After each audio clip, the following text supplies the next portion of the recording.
Hey everybody, Hunter, Fisher, Trapper, Trader, Guide, Scout, and Interpreter, and Country Cook Steve Hall here in Nashville, Tennessee, along with pretty Miss Sheila running that camera. Hi, Sheila. Hi. Good to see you this morning because we're going to make some Cajun mac and cheese. We got two types of cheese. We got some crawfish. We got some andouille sausage, all kinds of neat stuff. But don't let this recipe scare you off because if you don't like crawfish, you can always use shrimp and it still turns out fantastic. Let's get started with this recipe.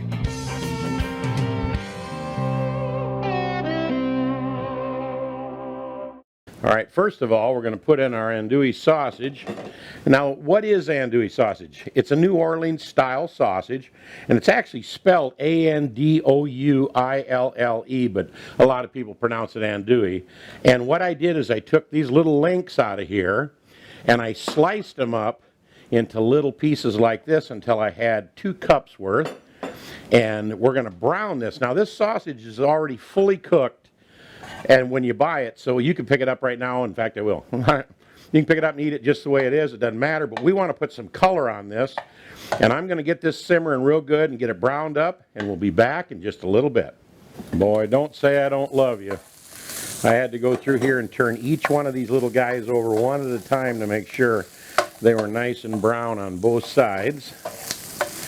Now, we're going to pull our heat back down. I got it almost wide open, pretty much close to high. And I'm going to pull all these out of the pan, and we're going to work on our next step. And I want that heat down on medium because I'm going to kind of make a roux here. I'm going to start out with about 1/3 of a stick of butter in there. That'll help cool the pan down a little bit there. Now we could put our flour in now, but I think I'm going to go ahead and put my vegetables in next. And what I got here is I got some green peppers, red peppers, and some sweet onions diced up, about 1.5 cups total, so about whatever that comes to, 1/2 cup each, I guess. We're going to dump them in there with our butter. One guy took a nosedive over the side, along with his buddy there. We're going to simmer this for about 1.5 to 2 minutes until we soften up these veggies, and we'll be right back in just a second. Well, it's only been about 2 minutes, but our veggies are looking good. Now we're going to kind of whip this into a roux here. We're going to put in 1/4 cup of flour in here. And I'm going to put all the ingredients in the description box below so you don't have to go to some website to get the ingredients. You just highlight it and copy it and paste it right off the bottom of our YouTube channel. Now, making a roux is something they do with just about all the recipes out of Louisiana. And what is a roux? Well, we actually have a recipe on our channel, how to make a roux. And it's 50% oil and 50% flour. And it can be anything: bacon grease, canola oil, vegetable oil, in this case butter. For some recipes they use butter, other ones they use oil. But it's 50-50. And what you do is simmer it and slowly stir it. So I'm going to get out my little whisk here because I want to make sure that I pick up everything off the bottom of this pan, and that flour and that oil works together. Now you can make a roux without the vegetables in here. Just put in your oil and flour, but I want to soften the veggies and kind of simmer them a little more with our roux as we're making it. Now, as you make a roux for Louisiana cooking style stuff, it starts out just whatever color it starts out at, and then it turns into a blonde color. Then the longer you stir it, it turns into kind of like a peanut butter color. And then if you work on it for a good 30, 40, even some people cook theirs for an hour, stirring constantly under low heat. You don't want to burn it. You burn the roux, you've wrecked it, you got to start over. So keep stirring, and it'll get clear to chocolate. Look, just like a Snicker bar chocolate color. We're not going to go that far with this. We're only going to do this until it gets kind of like a real nutty, blondie, kind of a dark color. And we'll be right back in just a minute. Ooh, this is getting to be a nice dark blonde color, and that's about what we want for this recipe. Now we're going to add 2.5 cups of whole milk. Now this is going to kind of amaze you if you've never did a roux before. When I pour milk in here, you think it's going to get thinner, but it's not gonna. As we add this, Look at that. It turns into almost mashed potatoes. It gets so thick. So we want to keep milk in there. Keep stirring, and we're going to slowly incorporate, under medium heat only, 2.5 cups of room temperature milk. I kind of poured this in there about an hour ago before we started the recipe to make sure that it was closer to room temperature than cold. So that wouldn't cool the pan down. You got to kind of wait for it to heat back up, so it works out good.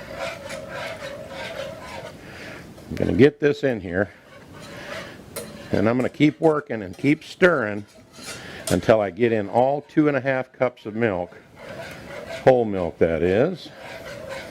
And we'll be back in about 5 minutes when we got this all in here and we've stirred it until it's thickened.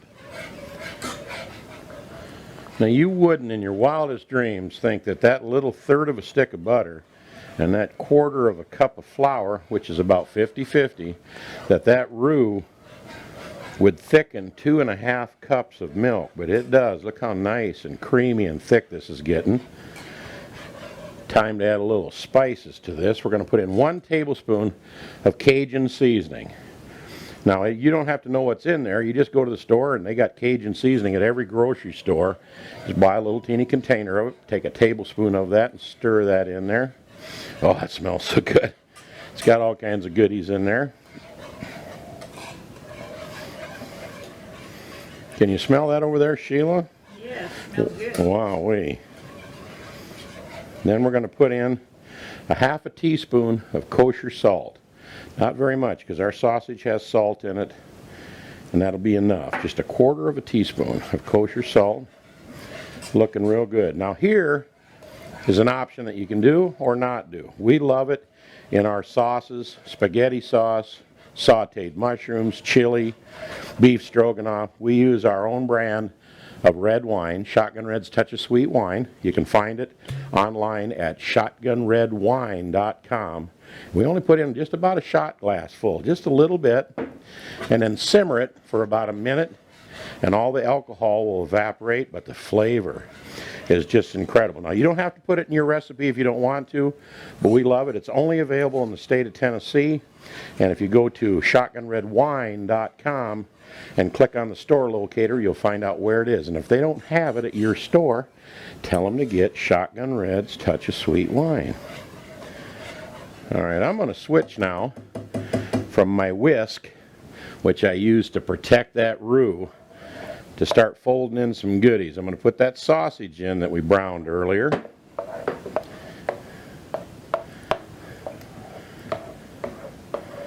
And I'm going to put in our 2 cups of crawfish. Now I just bought crawfish tails, and you can get them at all Walmarts. Looks like that. Comes in a little package. It's already, you know, the meat's been taken out of the crawfish, so you don't have to do that. It's just solid tail meat, and that's what it looks like coming out of the bag. And we're going to fold that in there too, 2 cups worth. Oh, I love crawfish. If you're not brave enough to do that, don't worry about it. Just replace it with shrimp, and you'll still end up with a great recipe. But this sausage and crawfish mac and cheese is outstanding. And we haven't had it above medium heat since we started pouring the milk in. So don't be tempted during that 5 minutes of stirring that to dissolve the flour taste and thicken it and all that. Don't be tempted to crank the heat up because you'll burn that roux. This Cajun cooking takes a little love, and we have loved it right to this point.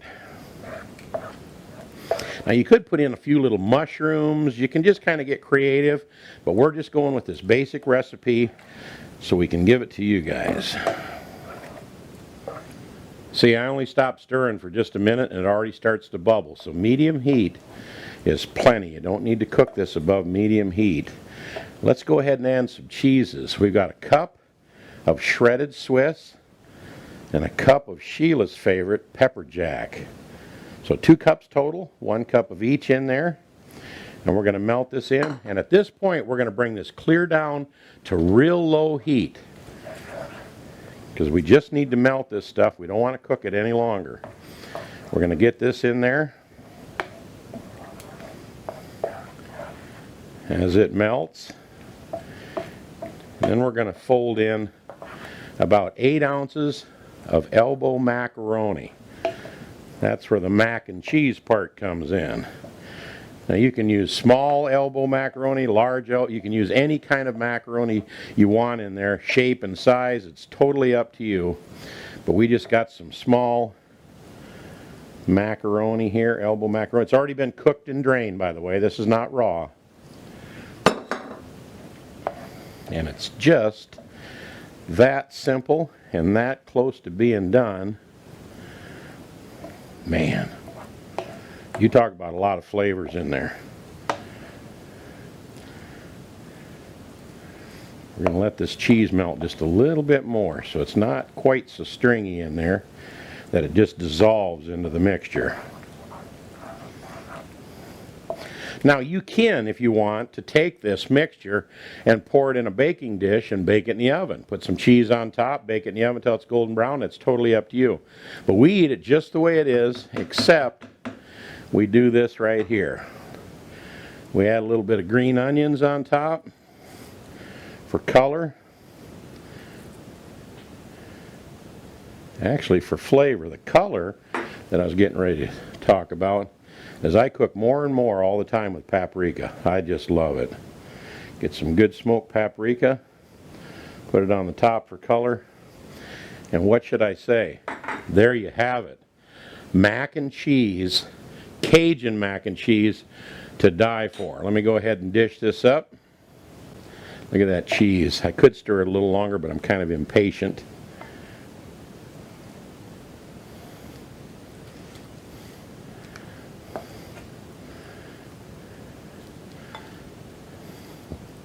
Voila, let me straighten this out just a little bit. I'm going to turn that burner completely off. And it is ready to eat. It is absolutely terrific stuff. I'm going to get a little dish for Sheila, and we're going to have some lunch. Sheila just informed me that there was cheese hanging over the side, so I decided to clean it up. So does that look better, Sheila? Yeah, it looks better. That's fantastic. This stuff really is truly, truly delicious. This is Sheila's bowl right here. This is mine right here. I hope you subscribe to our channel. Little Shotgun Red's face is going to pop up over here in a second. If you hold your mouse over it and click on it, it'll give you an option to subscribe. I'm going to put another great recipe over here that you can check out. And next time you're just shooting around wanting to make some recipes, go to Cooking with Shotgun Red. Find our channel, pick one out, print it out. And is this the best Cajun mac and cheese you ever ate? If it ain't, it ought to be. On behalf of myself, Steve Hall, and Pretty Miss Sheila over there, we got some nice stringy cheese in here. Can't wait to have lunch. We'll see you next time. Thanks, Sheila. You're welcome. All right. Bye-bye for now.